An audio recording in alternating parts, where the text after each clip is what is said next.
So let's start off. Yesterday, media session for the Chicago Sky. Angel Reese and Chennedy Carter both spoke. This is what Angel Reese had to say about the whole Caitlin Clark situation. I think so many people are watching women's basketball right now. It all started from the national championship game, and I've been dealing with this for 2 years now. And understanding, negative things have probably been said about me, but honestly, I'll take that because look where women's basketball is. People are talking about women's basketball, but you never would think that we'd be talking about women's basketball. People are pulling up to games. We got celebrities coming to games, sold out arenas, just because of one single game. And just looking at that, I'll take that role. I'll take the bad guy role, and I'll continue to take that on and be that for my teammates. And if I want to be that, and I know I'll go down in history, I'll look back in 20 years and be like, yeah, the reason why we watching women's basketball is not just because of one person. It's because of me, too, and I want y'all to realize that. It's not just because of one person. A lot of us have done so much for this game, and Chennedy has been here before, obviously, but there are so many great players in this league that have deserved this for a really, really long time, and luckily, it's coming now. So the big thing from that I want to take away is that she says she's willing to embrace the bad guy role. Personally, yesterday, too, Chennedy Carter said between the lines of the court, they're enemies with who they play, but outside, it's all love. I've kind of had enough of that. Just say if you don't like Caitlin Clark because she plays for your rival team, just say, I want to compete against Caitlin Clark and be against her and be an enemy of her inside and outside of the court. I'm okay with people saying that. I think it's time that Angel Reese and the Sky just embrace being the role of the villain of the WNBA. Shot or no shot, Angel Reese and the Sky should just embrace the role of being the villain of the WNBA. I guess that's a shot. I don't know. Does that make more people watch? I think it makes it more compelling. It's conflict. It's rivalry. We don't want Caleb Williams going around saying, oh, I love Jordan Love outside. No, we want Caleb Williams to not like Jordan Love as Bears fans. But there's a difference. Disliking your rival and acting the way that they have. Chennedy Carter with the cheap shot. Teresa Witherspoon shutting down. That's enough. No more questions. Then issuing a statement 2 days later, and Chennedy Carter saying, yeah, I don't have any regrets, even though the coach put out a statement that blasted what you did. I think it's different than Caleb Williams. I don't want them embracing the villain role. Be hard-playing rivals, yeah. Villain, no shot. I'm going to actually say shot because, listen, my entire thing yesterday was, yeah, the hip check, shoulder check, whatever you want to call it, it was inappropriate. It should have been a flagrant on the floor. It should have been called when it happened. It wasn't. They had to upgrade it after the fact. I think that was a problem. But the biggest problem for me was that Chennedy Carter didn't go to the podium and own what happened. I didn't have a problem that she didn't own it at the podium, but then don't run to social media. Correct. She just didn't own it in a way that she should have. And it was the same thing when Angel Reese made that tweet and then deleted it in response to Charles Barkley. I'm totally okay if they want to just come out and go, yeah, we don't like Caitlin Clark. I don't get what the issue is. Like Charles Barkley the other day talking about y'all should be thanking her for getting you charter flights. Really? Really? Some of these WNBA vets, you have to realize, spend the offseason either with second jobs or playing in Europe. And not like Paris. They're playing in Belarus. And they need to thank her because she got the first charter flight ride?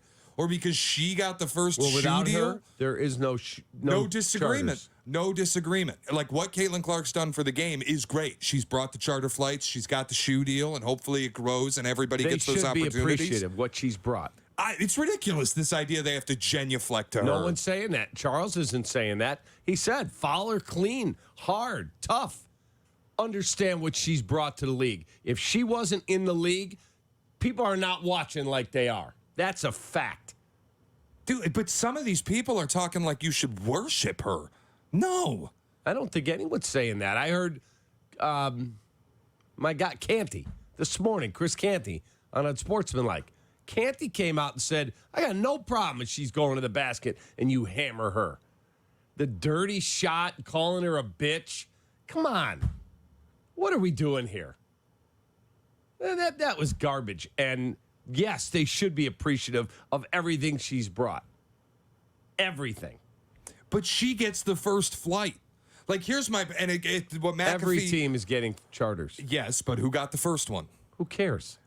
Probably the players who've been there forever. Well, screw them. She's the reason all of them are getting them. Right, but that's my point. Like, of course they're going to resent it. They don't need to be appreciative. They don't need the worship. Every one of them that resents it, go take a commercial flight. Get on a Southwest flight at Midway. We'll see you at the game. I'm not saying that. My point is it's competition. That's all this is competition. This idea that they have to be worshiping Caitlin Clark or appreciating Caitlin. I'm not hearing the worshiping part. I don't see that. I've seen it all over the place. I haven't. From and who? then it goes to what media people that never played. Then it goes You're not to hearing what people McAfee said. informed. Charles Barkley played basketball, right? He didn't say they should genuflect. He said, I don't have a problem if you're physical with her or tough in a basketball way. No problem. But you better appreciate everything she's brought. I'm sure most Just people like the golfers appreciate learn the to growth appreciate Tiger, those purses went up 5 times because of him. Good point. How was Tiger's reception when he got into the league, into the tour? I'm sure it was fine. I'm sure they appreciated all the attention and the extra money. I don't think they liked him very much. Well, because he was kicking their ass. Correct. I don't think people liked when Candace Parker joined the WNBA. How about when Jordan joined the NBA? Like this, and look, Jordan was the first one to get a $30 million a year contract, which opened up the door for other players to get these big, massive contracts going forward. That is correct. But it was nobody's job who was before him to like him for it. Yeah. You know what I mean? Like, it's not... Jordan still got whooped. You can appreciate the growth of the game, but it's nobody's job to like this one person because of it. And that's what McAfee said yesterday. Oh, people saying this rookie class, just be honest. And then he said, white word that rhymes with itch, and I took an issue with it. Twitch? Because, yeah, sure, rhymes with Twitch. Wow. Twitch.tv/ESPN1000 Chicago or YouTube.com/@ESPN1000 Chicago. But they hate her for that? Then I keep hearing yesterday all this rhetoric and narrative that the players hate Caitlin Clark because she's white. Are you out of your mind? I must have missed Cam Brink getting kicked in the forehead. Yeah, I don't think that her skin color, her sexuality has anything to do with it. She's getting a lot of shine because she is a great, great representative for the sport. And she walked in the league with a $28 million shoe deal. And look what she did in college. She broke all those records. I mean, the popularity was massive. Massive. I don't get this, the lack of understanding that people like. Now, they haven't displayed it necessarily, but that people like Kelsey Plum or people who have been around who are stars in this league would be bothered by, or maybe not bothered, but a little resentful that Caitlin Clark gets all of these opportunities. Yeah, they're going to compete a little harder. It's no different than the NFL, really. You don't think defensive tackles are circling the Bears on their schedule because they want to hit Caleb Williams? Of course. Trevor Lawrence took hell when he came in. He was going to change the league. No, people wanted to put him on his back. That's what happens. That's what comes with being generational in a sport. It is. 312-332-3776. If you have thoughts on this, we'll get to them during the show. Jack. All right, NFL Network's Rich Eisen went through each team's ceiling for this season. He said the Packers to win the Super Bowl, Lions could win the Super Bowl, Vikings could reach the divisional playoff. He said the Bears' ceiling is to make the Super Bowl. I'll take it one step further. I think the Bears' ceiling, in the best-case scenario, I'm not saying it's going to happen, but in the best-case scenario, the Bears could win the Super Bowl if everything goes exactly according to plan. Shot or no shot, the Bears' ceiling is a Super Bowl victory. Yeah, that's a shot. I have a ticket on them already. Yes. I'm not telling you they're going to, but you're telling me there's a team in the NFC that, oh my God, they're unbeatable? No. Niners are the best team in the NFC. Now, Kansas City, the Ravens, there's some really, really good teams in the AFC. The NFC, I think it's open. I do. I'm not telling you they're going to win the Super Bowl, but I'm telling you it's a realistic thought. I think they could, in the most perfect world, get to the Super Bowl. Winning it, I think, is a different task. Anyone can win on any given day. You get to that game, anything can happen. Yeah, but I'm going to say no shot because once you're going up against the team from the AFC, it'll probably be Mahomes. If it's not Mahomes, it'll be C.J. Stroud or some other team with a quarterback who's played playoff games before. Like, at the end of the day, you're still a team with a rookie quarterback. And until it happens, I have trouble believing it can. Now, Yeah, again, I'm not saying it will, but this is a really good football team. I agree there. Like, I think they could get there in a perfect world. I'd be surprised. I think it's a playoff team. Next year, I think we can start talking Super Bowl 2025. That'd be amazing. The idea that they're just going to bring in a rookie quarterback as good as Caleb is and as good as I believe he is and win a Super Bowl, I think a little bit hyperbolic. Jack, let's get another one.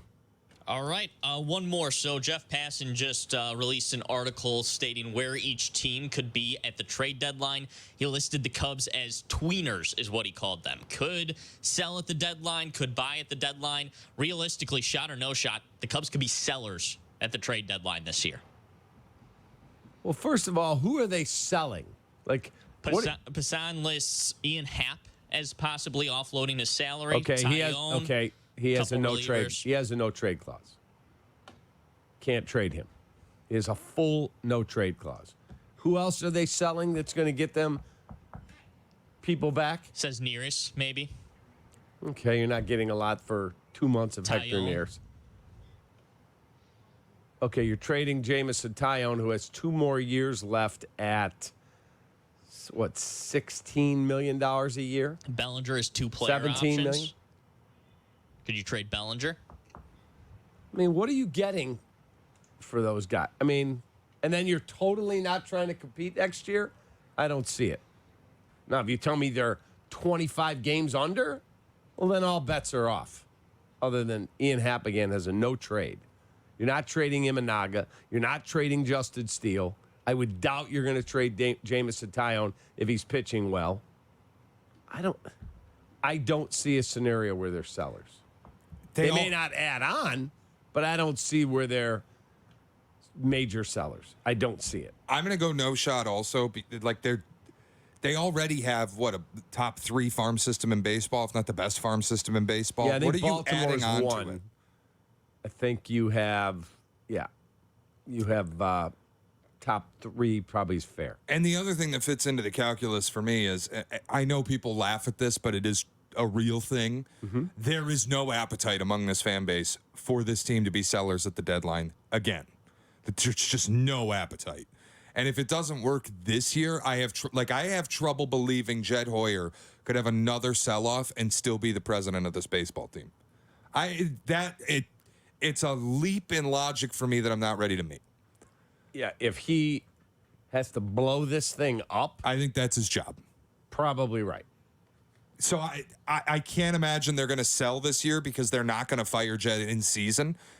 And he is not going to have a sell-off knowing that would doom him going forward. Yeah, and yesterday, Jim Bowden, who's been a GM for 2 different teams, said the Cubs will be buyers. That seems way more likely to me. They've got to fix their catching problem. Their catchers stink. And they've got to fix their bullpen. Those are the 2 things. If June looks like May looked, this may take care of itself, and Jed might be on the way out anyway. But that would be a problem. But if you just stay where you're at right now, hovering around 500 and in striking distance of a wild card spot, you're going to be a buyer. You're going to be a buyer, 100%. We will go around the NFL, and then we talk to Albert Breer at 8:35 as Bears Open minicamp. That's